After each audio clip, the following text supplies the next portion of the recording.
कांग्रेस नेता उदित राज ने फतेहपुर में विपक्ष के नेता राहुल गांधी के दौरे को गरीबों और वंचित तबकों की आवाज बताया। उन्होंने कहा कि अगर राहुल गांधी नहीं जाएंगे तो इन गरीब और उत्पीड़ित लोगों के साथ कौन खड़ा होगा। राहुल गांधी ही उनका एकमात्र सहारा है। उदित राज ने कहा कि देश के गरीब, दलित, पिछड़े और आदिवासी समाज राहुल गांधी से उम्मीदें रखते हैं। उन्होंने आरोप लगाया कि मौजूदा सरकार इन समुदायों की उपेक्षा कर रही है, जबकि राहुल गांधी लगातार उनके अधिकारों के लिए संघर्ष कर रहे हैं। देखिए, ऐसा है कि वाई पूरन कुमार से लेकर के हरिओम वाल्मीकि की जिस तरह से पीट पीट कर हत्या हुई है और जिस तरह से सीबीआई के ऊपर जूता फेंका है, ये उत्पीड़न का इस समय दौर चल रहा है और जहां भी देखे वहीं उत्पीड़न हो रहा है। अगर राहुल गांधी जी नहीं जाएंगे, एक तो उनका क्षेत्र भी है, नहीं जाएंगे तो कौन इन गरीबों का, मजलूमों के साथ खड़ा होगा।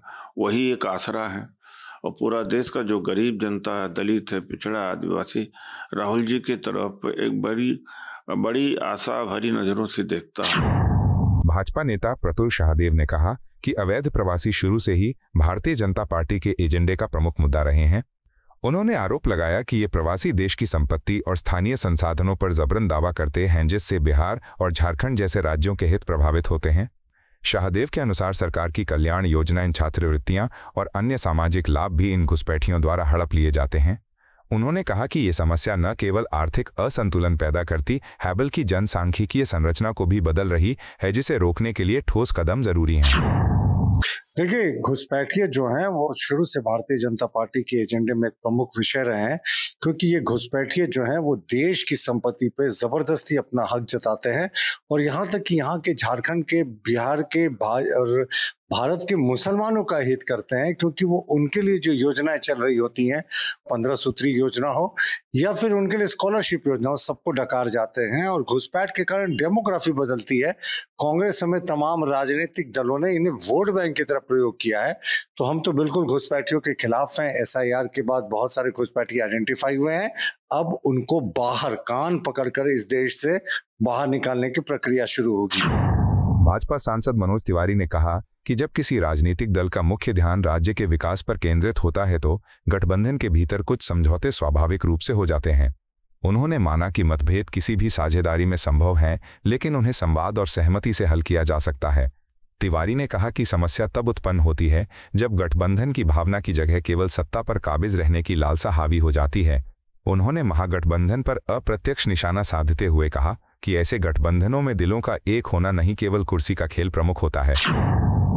जब किसी पार्टी के दिल में स्टेट का डेवलपमेंट सबसे बड़ा मुद्दा होता है तो कोलिशन में थोड़े समझौते हो जाते हैं, ऊंचा नीचा होने के बाद भी होता है।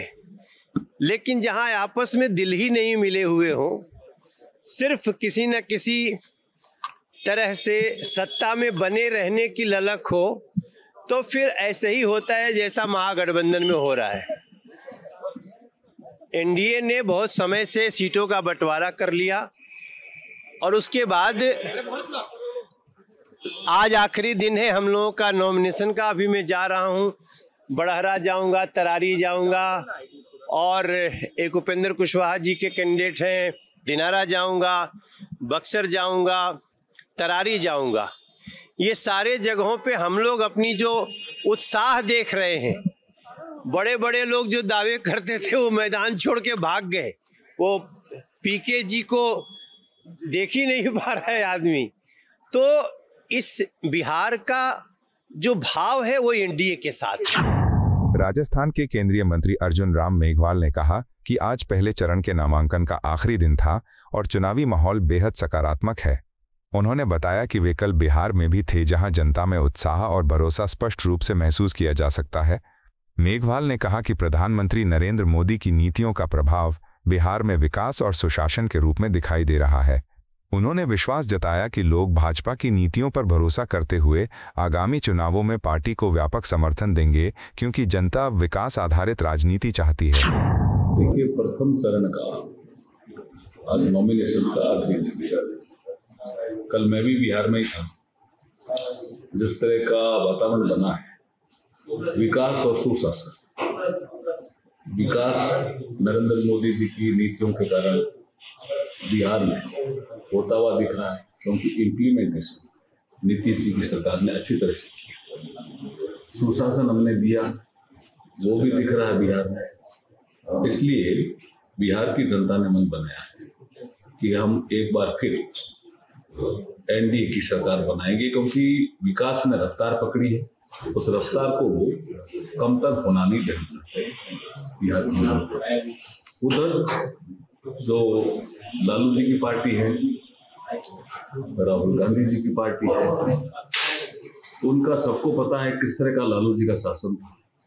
एक जंगल राज था, बहुस्ता नाम की कोई चीज नहीं थी। इसलिए तुलना लोग करते हैं, और तुलना करते हैं तो एनडीए की सरकार को ठीक पाते हैं, इसलिए वो एनडीए के पक्ष में मतदान करेंगे, ऐसा मेरा मानना है। जदयू सांसद संजय कुमार झा ने कहा कि आज पहले चरण के नामांकन का आखिरी दिन है और एनडीए पूरी तरह से एकजुट होकर अपने उम्मीदवारों की घोषणा कर रहा है। उन्होंने बताया कि मुख्यमंत्री ने कल से प्रचार शुरू कर दिया है और आज अन्य नेता भी प्रचार अभियान में जुड़ गए हैं। संजय कुमार झा ने विपक्ष पर निशाना साधते हुए कहा कि नामांकन के आखिरी दिन भी विपक्ष ये तय नहीं कर पाया है कि कौन कहां से चुनाव लड़ेगा। उन्होंने आरोप लगाया कि विपक्ष का एजेंडा बिहार के विकास और कल्याण से बिल्कुल जुड़ा नहीं है। आज आप सब जानते हैं कि पहले चरण के नामांकन का आखिरी दिन है। एनडीए पूरा एकजुट होकर के अपना नंबर डिक्लेयर किया, अपना कैंडिडेट डिक्लेयर किया। कल से मुख्यमंत्री जी का कैंपेन शुरू हो गया। आज अन्य नेताओं का, गृह मंत्री का भी प्रचार आज से शुरू है। और जहां तक विपक्ष की बात है, आप सब देख रहे हैं, अंतिम दिन भी आज कौन कितना लड़ेगा, कहां लड़ेगा, आज तय नहीं है, क्योंकि उनका एजेंडा बिहार का कल्याण करना है ही नहीं। लोग देख रहे हैं कि रात में कोई संबुल लेके जाता है, फिर दूसरा से संबुल छीन लेता है।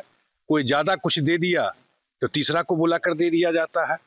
किसी को आज अखबार में ही देखे, किसी का संबुल लेके गए और फिर चाय के बहाने बुलाए, फिर संबुल छीन लिए। तो वहां तो ये खेल चल रहा है। तो बिहार की जनता सब देख रही है और मुझे लगता है कि कल के कैंपेन के बाद जो माहौल बन रहा है, ये लैंडस्लाइड है एनडीए के पक्ष में और एक बड़े मार्जिन से चुनाव हम लोग जीतेंगे। केंद्रीय गृह मंत्री अमित शाह के बयान पर प्रतिक्रिया व्यक्त करते हुए भाजपा विधायक राम कदम ने कहा कि विपक्ष ने जानबूझकर कई राज्यों में विदेश से आए घुसपैठियों को प्रवेश करने दिया। उन्होंने आरोप लगाया कि इन लोगों को मतदाता सूची में शामिल किया गया और रातों रात राशन कार्ड भी बनवाए गए, जिसका उद्देश्य केवल चुनावी लाभ हासिल करना था। कदम ने कहा कि सिर्फ चुनाव जीतने के लिए देश की सुरक्षा से खिलवाड़ नहीं किया जा सकता। उन्होंने जोर देकर कहा कि भारत सबसे पहले अपने नागरिकों का देश है, बाहरी घुसपैठियों का नहीं। इस बात को नकारा नहीं जा सकता कि देश का जो प्रतिपक्ष है, इन्होंने कई सारे प्रांतों में जानबूझ करके विदेश से आने वाले घुसपैठी उनको एंटरटेन किया है। यहां तक कि उनका नाम मतदाता सूची में डाला गया, उनके राशन कार्ड बनवाए गए रातों रात। क्या कारण था? कारण केवल मात्र इतना ही था कि उन्हें चुनाव जीतने थे। तुम चुनाव जीतने के लिए देश को दांव पे नहीं लगा सकते। ये देश पहले इस देश में रहने वाले देशवासियों का है। कोई बाहर के देश से यहां आए, ये कैसे हो सकता है? इसलिए हमारी सरकार जो घुसपैठी है उनको उनके तो देश में भेजेगी, पर यहां पर उन्होंने सब जो फर्जी दस्तावेज बनाए हैं, वो मतदाता सूची हो या अन्य कोई फर्जी दस्तावेज हो, उसे भी हम देखिए कौन सा कारण रहा। घुसपैठिए आ रहे थे, क्या सरकार को पता नहीं था? सरकार को भली भांति पता था, पर अपनी एक विशेष धर्म को लेकर के वोट बैंक बनाने के लिए ये कांग्रेस दल ने जानबूझ करके होने दिया। तुम वोट बैंक के चलते हुए देश को दांव पे लगाओ, ये तो हो नहीं सकता ना। तो इसके लिए वर्तमान सरकार पहले ही दिन से 2014 से हम सजग हैं और इसमें हम कई हद तक कामयाब भी हुए हैं और जितने भी घुसपैठी हैं उनको देश के बाहर निकाला जाएगा। उत्तर प्रदेश में हरिओम वाल्मीकि मॉब लिंचिंग मामले पर प्रतिक्रिया देते हुए कांग्रेस के प्रदेश अध्यक्ष अजय राय ने कहा कि दलित समुदाय के साथ खड़े होने वाली एकमात्र पार्टी कांग्रेस है। उन्होंने कहा कि कांग्रेस ने हमेशा हर वर्ग की आवाज बुलंद की है, चाहे मुद्दा बड़ा हो या छोटा। अजय राय ने कहा कि ऐसी घटनाओं पर कांग्रेस चुप नहीं बैठ सकती, क्योंकि न्याय और समानता पार्टी के मूल सिद्धांत हैं। उन्होंने आरोप लगाया कि वर्तमान सरकार संवेदनशील मुद्दों पर खामोश है, जबकि कांग्रेस लगातार पीड़ितों के साथ खड़ी रही है और न्याय की मांग करती रही है। कैंपेन तो स्टार्ट अब हुआ है। राहुल जी आज मैदान में, कौन दलित परिवार के साथ कौन खड़ा है? कांग्रेस खड़ी है। और प्लस कौन वो हरिओम वाल्मीकि की बात कौन उठाया?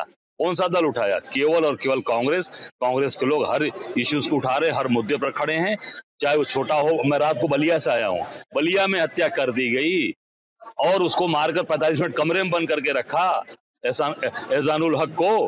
पूरी तरीके से पूरे प्रदेश के अंदर केवल और केवल हर मुद्दे पर कांग्रेस लड़ रही, कांग्रेस खड़ी। देखिए, वो तो बाबा को केवल बड़ी बड़ी बात बोलना है, झूठी बात बोलना है। इनके पूरे प्रदेश में हरिओम वाल्मीकि की हत्या कर दी जा रही है, सियाराम उपाध्याय को मार दिया गया, एहसानुल हक को मार दिया गया, रोज मार रहे हैं और ये कुछ नहीं, कानून व्यवस्था जीरो हो गई है पूरी तरीके से। कहाँ बुलडोजर चल रहा है? केवल चिन्हित करके जितने माफिया सब उनके साथ विधायक और एमपी बन के उनके साथ आनंद ले रहे हैं।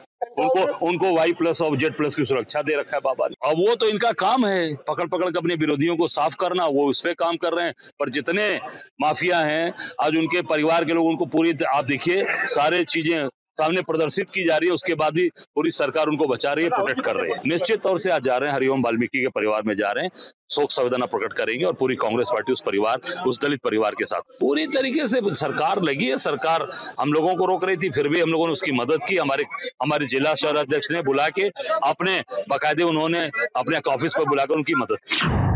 कांग्रेस सांसद प्रमोद तिवारी ने कहा कि कांग्रेस नेता राहुल गांधी ने मृतक हरिओम वाल्मीकि के परिवार से मुलाकात की, बल्कि न प्रधानमंत्री और न ही गृह मंत्री ने अब तक परिवार से मिलने की जरूरत समझी।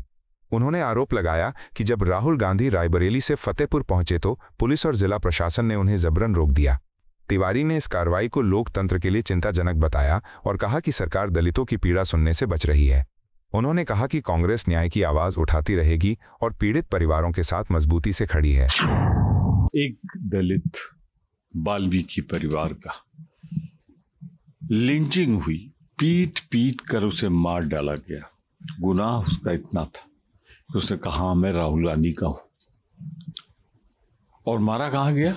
राहुल गांधी के निर्वाचन क्षेत्र रायबरेली में। प्रधानमंत्री, गृह मंत्री, मुख्यमंत्री कोई नहीं गया। नेता प्रतिपक्ष आज वहां गए और जानते क्या हुआ वहां? जब वो फतेहपुर पहुंचे रायबरेली से, तो पुलिस प्रशासन और जिला प्रशासन ने बलपूर्वक उनको रोक दिया। ये तो अच्छा रहा कि बाद में उन्हें जाने थे, मिल के आए। तो खुद तो पहले लिंचिंग, उनके दोषियों पर कार्रवाई नहीं जिस तरह होनी चाहिए थी। कहाँ है बुलडोजर? यही नहीं, वहां जब राहुल गांधी गए, मुख्यमंत्री जी नहीं गए, प्रधानमंत्री जी नहीं गए, गृह मंत्री जी नहीं गए, तो उन्हें रोका जाएगा। पर गर्व है मुझे अपने नेता प्रतिपक्ष पे। उन्होंने साहस और दृढ़ता के साथ वाल्मीकि परिवार के आंसू पोंछे, मिले, और भविष्य में भी कांग्रेस पार्टी, राहुल गांधी उसके साथ रहे।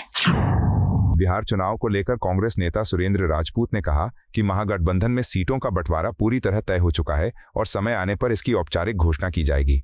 उन्होंने कहा कि गठबंधन के भीतर किसी तरह की समस्या नहीं है और सभी दल एकजुट होकर काम कर रहे हैं।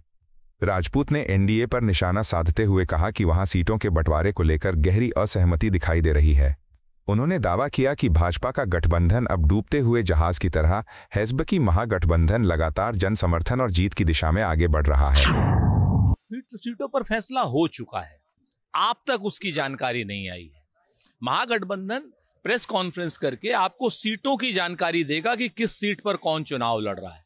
गठबंधन का हमारे फैसला हो चुका है। हमारे प्रत्याशी लगातार अपने क्षेत्र में हैं, फार्म भी उनको मिल चुका है, और जिन लोगों को दूसरे चरण का फार्म भी लेना है वो शायद आज या कल में वो फार्म भी मिल जाएगा। हमारे यहाँ सीटों में कोई दिक्कत नहीं है। सीटों में दिक्कत तो एनडीए में है। एनडीए के लोग जिस तरीके की भाषा का एक दूसरे के प्रति प्रयोग कर रहे हैं, नीतीश कुमार जी की सारी पॉलिटिकल चीजें भारतीय जनता पार्टी कब्जा करने में लगी है।